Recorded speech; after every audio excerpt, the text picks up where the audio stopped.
Hello කොහොමද ඔයාලට? ඔයාලා මගේ YouTube channel එකට සාදරයෙන් පිළිගන්නවා. ඉතින් අදත් මම ඔයාලත් එක්ක බෙදා ගන්න යන්නේ work vlog එකක්. ඉතින් ඔයා මේ channel එකට අලුත් කෙනෙක් නම් මම ලංකාවේ ඉන්නේ. මම full time job එකක් කරනවා marketing field එකේ.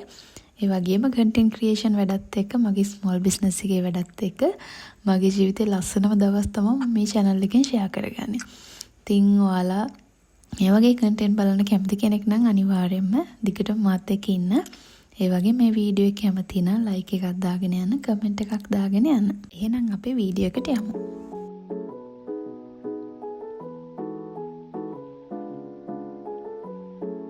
මේ දවස්වල මාරුන විදිහට මීදුම තියෙනවා සහ සීතලයි. ඉතින් උදේම නැගිටින්න චොට්ටක් කම්මැලි වුණත් ඇඳෙන් නැගිටලා ඇඳගෙන කරගෙන යද්දී ආසාවෙන් යන්න පුළුවන්. ඉතින් කෝච්චියේ මම යන්නේ. ඉතින් උදේම මම ජිම් එකට ගිහිල්ලා තමයි ඔෆිස් එකට යන්නේ. ඉතින් ඒකෙන් මට මගේ දවසම රිෆ්‍රෙෂ් කරගන්න පුළුවන්. ඒ වගේම හොඳ එනර්ජි එකක් තියෙනවා මගේ දවසේ තියෙන වැඩ ටික කරගන්න පුළුවන්. කොච්චර කම්මැලි කියලා හිතුණත් ඒ දෙයට වඩා මගේ මේ ඕමනාව ලොකුයිනේ. මට ලොකු ඕමනාවක් තියෙනවා මගේ මේ health and fitness journey එක හරියට කරන්න. ඉතින් ඒකට තියෙන ආසාව වැඩි නිසා මොන දේ ආවත් මොන බාධකේ ආවත් මම මගේ වැඩ ටික කොහොම හරි කරගන්නවා කියලා අදිෂ්ඨානයෙන් තමයි ඉන්නේ. ඉතින් මම දන්නවා මට එහෙම කරන්න මොකක් හරි හිතුනොතින් කරලම තමයි නතර වෙන්නේ. ඉතින් එක දවසක්වත් මිස් කරගන්න නැතුව හරිම ලෝභකමින් තමයි මම මේ විදිහට යන්නේ. මොකද මං අචීව් කරගත්තු දේවල් ගොඩාක් තියෙනවා. ඉතින් මං කැමති නෙමෙයි පොඩි පොඩි දේවල් වලින් ඒ ප්‍රෝග්‍රස් එක නැති කරගන්න.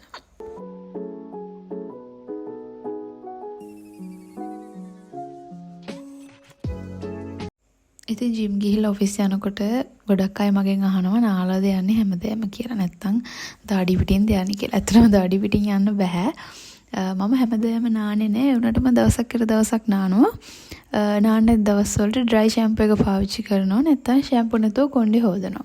ඉතින් කොහොම හරි කොණ්ඩේ ක්ලීන් කරගෙන තමයි ඔෆිස් එකට යන්නේ. නැත්තම් කොහොමවත් ඉන්න බෑ දාඩිය ගඳ එනවා. ඒ වගේම වැඩ කරන්න බෑ හරි අමාරුයි.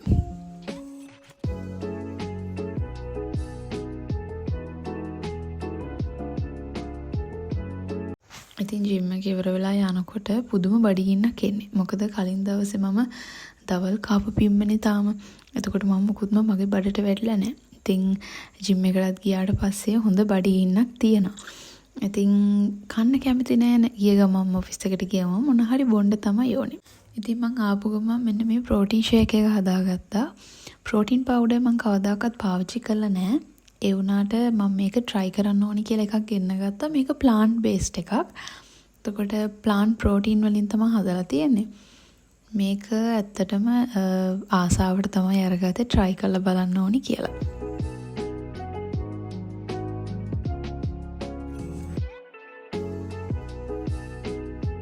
ඉතින් ඔෆිස් එකට ආපු ගමන් වැඩ පටන් ගද්දි මම පටන් ගන්නේ මෙන්න මේ මේල් චෙක් කරගෙන.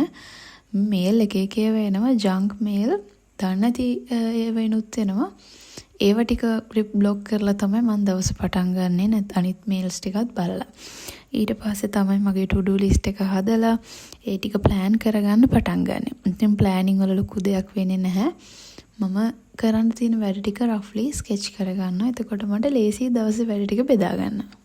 දවසේ තියෙන time එකට කරන්න තියෙන වැඩ ටික බෙදාගත්තාම මගේ energy level එක අනුව මට ලේසි මගේ වැඩ ටික ඉක්මනට ඉවර කරගන්න.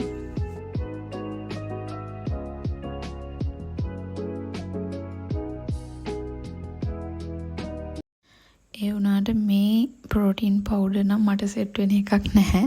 මොකද ඇත්තටම හරියට නිකන් සමපෝෂ දිය කරලා පොනවා වගේ. මං හිතන්නේ එහෙම තමයි හැටි තමයි ප්‍රෝටීන් පවුඩර්. ඒ වුණාට මම හිතන්නේ මට ඒක සෙට් වෙන්නේ මම ආයෙ ගන්න එකක් නැති වෙයි. ඉතින් පුරුදු විදිහට මම මගේ කෑම වලින් ප්‍රෝටීන් ගන්න try කරන්න ඕනේ.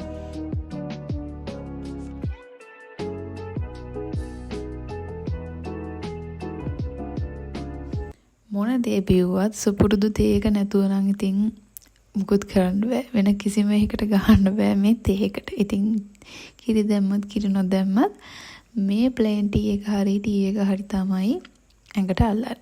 ඉතින් සීනි නැතුවනේ මම බොන්නේ. ඉතින් ප්ලේන් ටී එකක් හදාගෙන ඒකට කිරි ටිකක් දාගෙන මම බොනවා.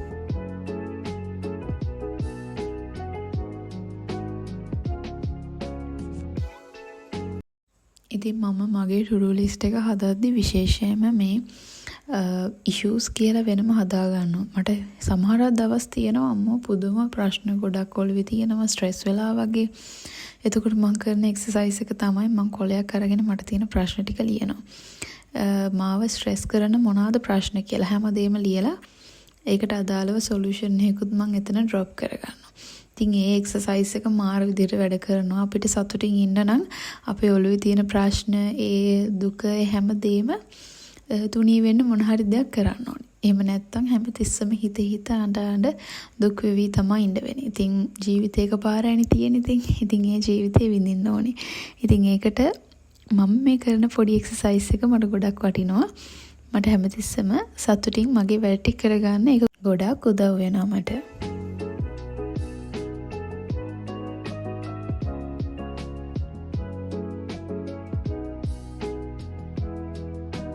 ඉතින් සාමාන්‍යයෙන් මම කෑම ටික එක ළඟ කනවා. one meal a day නිසා මම ලන්ච් එකයි මම ගන්න දේවල් කැලරිස් තියෙන දේවල් ගොඩක් මීල්ස් ගන්න හැමම එක මීල් එකයි ගන්න. ස්නැක්ස් දෙකක් විතර ගන්නවා, තේ දෙකක් විතර බොනවා. ඉතින් ওই ටික එක ළඟ කාලා ඊට පස්සේ මම කණ එක නතර කරනවා. ඉතින් මම මේ ලන්ච් එකට අද ගෙනාවේ ඇත්තටම මං මීල් ප්‍රෙප් කරපුවා ඉවර වෙලා තිබුණා. ඉතින් අද බඩු ගන්න ඕනේ ගිහිල්ලා. ඉතින් මං අද ගෙදර තිබිච්ච දෙයක් තමයි අරන් ආවේ.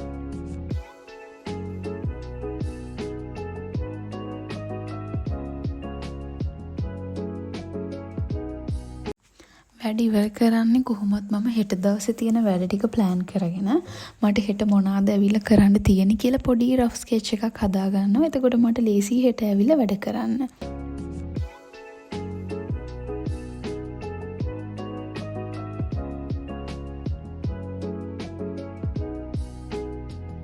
ඉතින් ඕෆ් වෙලා මම දැන් කලින් කිව්වා වගේ මට අද බඩු ගන්න තියෙනවානේ. මුකුත්ම නැහැ ගෙදර කෑම හදාගන්න. ඉතින් මට ඕනේ මේක දිගටම කරන්න. ඒ හින්දා කොච්චර වියදම් ගියත් මම බඩු අරගෙන ඒව ටික ප්ලෑන් කරගන්නවා. ඉතින් අද අපිකෝ එකේ ඔෆර්ස් වගේක් තිබ්බා. ටෝටල් බිල් එකට 20% හරි 25% හරි තිබුණා. ඉතින් මම හිතුවා අද බඩු ඔක්කොම දේවල් ටික මෙතනින් අරගන්නවා කියලා. එතකොට මට ඩිස්කවුන්ට් එකකුත් හම්බ වෙනවා. බඩු ටිකත් ඉක්මනට ගන්න පුළුවන්. ඉතින් අද මට ඕන කරන දේවල් ඔක්කොම ටික අරගන්නවා. මං ආසම දෙයක් තමයි මේ විදිහට බඩු ගන්න එන එක. ඉතින් මෙහෙම ඇවිල්ලා චුට්ටක් ඔළුව රිලැක්ස් කරගෙන ඇවිදලා බඩු ටික ගන්නවා කියන එක වෙනම දෙයක්. ඉතින් මම ඒ දෙයට හරි කැමතියි.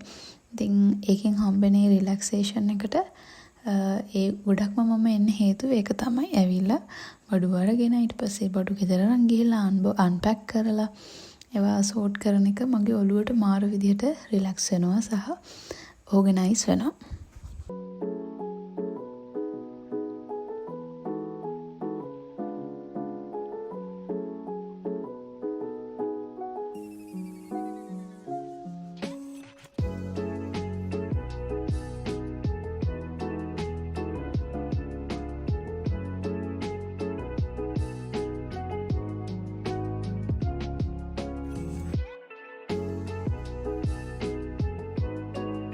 මෙන්න මේ මාස්ක් එක ගොඩක් ප්‍රයෝජනවත් වෙනවා. මොකද මාරම ඉන්ස්ටන්ට් ග්ලෝ එකක් එනවා ඒ වෙලාවට. හැබැයි ඒකේ වෙලාවට විතරයි. මම ගොඩක් වෙලාවට පහුවෙනිද ගෙදර ඉද්දි මම මේක පාවිච්චි කරනවා. හරියට සෙනසුරාදා හවස වගේ පාවිච්චි කරලා. එතකොට ඉරිදා ගෙදරනේ ඉන්නේ. එතකොට මට පොඩි ග්ලෝ එකක් එනවා, ඉන්ස්ටන්ට් ග්ලෝ එකක්. මොකක් හරි ෆන්ක්ෂන් එකක් එහෙම තියෙනවා නම් ඒක පාවිච්චි කරන්න පුළුවන්. මට සාමාන්‍යයෙන් මගේ මූණට මුකුත් අල්ලන්නේ නැහැ. ඒ කියන්නේ මුකුත් ගාන්න බෑ. ගාපු ගමන් මොකක් හරි දෙයක් වෙනවා. ඉතින් මම දැන් මේ ළඟදී ගාපු මේ ඔයිල් එකක් හින්දා මූණ චුට්ටක් මගේ ඇහැයට පොඩි ඉරිටේෂන් එකක් ඇවිල්ලා තිබ්බා. ඊට පස්සේ ඒකත් මම සීරම් එකක් ගාලා ඒක අඩු කරගත්තා. ඉතින් ඒ වගේ මගේ මූණට මැච් වෙන දේවල් මොනවද කියලා මම අඳුරගෙන ඉන්නේ. ඉතින් ඒ වගේ දේවල් තමයි පාවිච්චි කරන්නේ. අලුත් දෙයක් පාවිච්චි කරනවා නම් චුට්ටක් මයින්ඩ්ෆුල් වෙන්න ඕනේ. නැත්තම් අතරම මූණ කියන්නේ අපිට සෙන්සිටිව්ම තැනක් සහ අපේ අපියරන්ස් එකට අපේ පර්සනැලිටි එකට ගොඩක් බලපාන දෙයක්. ඉතින් අපේ මූණ ප්‍රියමනාප වුණොතින් විතරයි අපිට සමාජයට මුණ දෙන්න කොන්ෆිඩන්ස් එකක් හම්බෙන්නේ. ඉතින් ලස්සන වෙන්න ඕනේ කියලා නෙමෙයි මම කියන්නේ. පැහැපත් මූණක් තියෙන එක කළුද සුදුද මොන දේ තිබුණත් පැහැපත් මූණක් තියනවා කියන්නේ ඒක ඇත්තටම අපිට ඕනම තැනකට ගිහිල්ලා ස්ටෑන්ඩ් අවුට් වෙලා කොන්ෆිඩන්ට්ලි ඕනම දෙයකට මුණ දෙන්න පුළුවන්.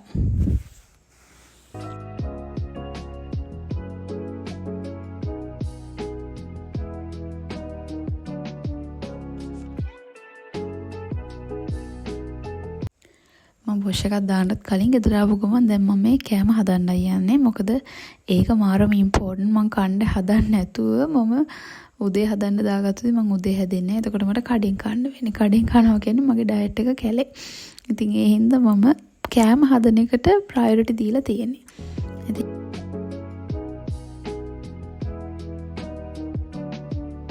කෑම ටික අද මගේ මෙනු එකේ තියෙන මාට අද අපිකෝ එකෙන් හම්බුණා මින්ස්ඩ් චිකන් බ්‍රෙස්ට් එක. ඒ කියන්නේ චිකන් බ්‍රෙස්ට් එක අඹරපු චිකන් බ්‍රෙස්ට් එක එතනින් ගන්න පුළුවන්. ඉතින් ඒකේ මම ගත්තා ඒක ගත්තේ මීට් බෝල්ස් හදන්න. ඉතින් මේ මීට් බෝල්ස් හදන්න හරි ලේසි. ඒ අඹරපු චිකන් ටික ගෙන ඒකට අපි ස්පයිසස් ආස දේවල් ටික දාලා හොඳට ගුලි හදලා ඒක උණු වතුරයකට දාන්න ඕනේ. තැම්බෙන හොඳ නට උණු වතුරයකට බෝල හදලා දැම්මම ගානට රවුම් වෙනවා. ඊට පස්සේ ඒව ටික වෙනම බේරලා අරගෙන උදුර තැම්බුණාට පස්සේ වෙනම පෑන් එකකට තෙල් චූට්ටක් දාලා දෙපැත්ත පෑන් ෆ්‍රයි කරගන්න ඕනේ. ඊට පස්සේ තමයි ලස්සනට මීට් බෝල්ස් ටික එන්නේ. මම මෙතන නම් බෝලේ හරි ලස්සනට නැහැ ඉක්මනට කරපු හින්දා තවක ලස්සනට බෝලේ හදන්න පුළුවන්. ඉතින් ওই බෝල හදද්දී කෝන් ෆ්ලවර් චූට්ටක් දාන්න පුළුවන්. එහෙම නැති වුණත් පුළුවන්. මොකද මම මුකුත්ම දැම්මේ නැහැ. මම චිකන් ටිකට ස්පයිසස් ටික දැම්මා විතරයි. ඉතින් ඊට පස්සේ දාලා ඒකට මම කරි එකක් හදලා සෝස් එකක් වගේ හදලා පොල් කිරි දාලා තමයි හැදුවේ. ඊට පස්සේ ඒකට මම මීට් බෝල්ස් ටික දාලා ඒකට උඩින් ලුණු කොළ ටිකක් දැම්මා. දාලා ඒක වෙනම ඩිෂ් එකක් වගේ ගත්තා. ඒක මාරම රසයි. චිකන් බ්‍රෙස්ට් එක විදිහට කන්න බැරි කෙනෙක්ට මේ විදිහට හදලා කන්න හරිම ආස හිතෙනවා. අර එකම විදිහට කන්න නැතුව මේ වගේ වෙනස් දේවල් හැදුවාම කැම ටික කොහොමත් කෑවෙනවා. ඉතින් ඒකෙන් මම ඒ ටික හදලා වෙනම ආය හදන්න ඕනේ. එළවලු මික්ස් එකක් වගේ. ඒ කියන්නේ කැරටුයි බෙල් පෙපර් එකක් ගත්තා. ඒවයි ඔක්කොම දාලා චුට්ටක් තෙල් වල ස්ටර් ෆ්‍රයි කරලා වගේ ගන්න ඕනේ. පෑන් ෆ්‍රයි කරලා වගේ ගන්න ඕනේ. එතකොට මට ওই දෙකට දාගෙන අරන් යන්න පුළුවන්. ඒ වගේම කට්ටිය අහනවා කොහොමද මේව ස්ටෝර් කරන්නේ කියලා. මම මෙතනදී කෑම හදන්න හිතමුකෝ මම දවස් 4කට හදනවා කියලා. ඒකේ පළවෙනි දවස් දෙකේ එක නෝමල් ෆ්‍රිජ් එකේ දානවා. අන්තිම දවස් දෙකේ එක ඩීප් ෆ්‍රිජ් එකේ දානවා. ඒ කියන්නේ උඩම තට්ටුවේ අර අයිස්ක්‍රීම් එහෙම දාන්නේ. ඒකට දාලා ඊට පස්සේ අවශ්‍ය වුණාම කලින් දවසේ එළියෙන් තියලා ඊට පස්සේ රත් කරලා තමයි අරන් යන්නේ.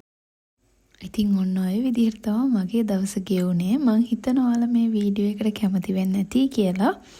ඉතින් ලස්සන වීඩියෝ එකකින් ආයෙ හම්බෙනකන් ඔයාලා හැමෝම සතුටින් පරිස්සමෙන් ඉන්න.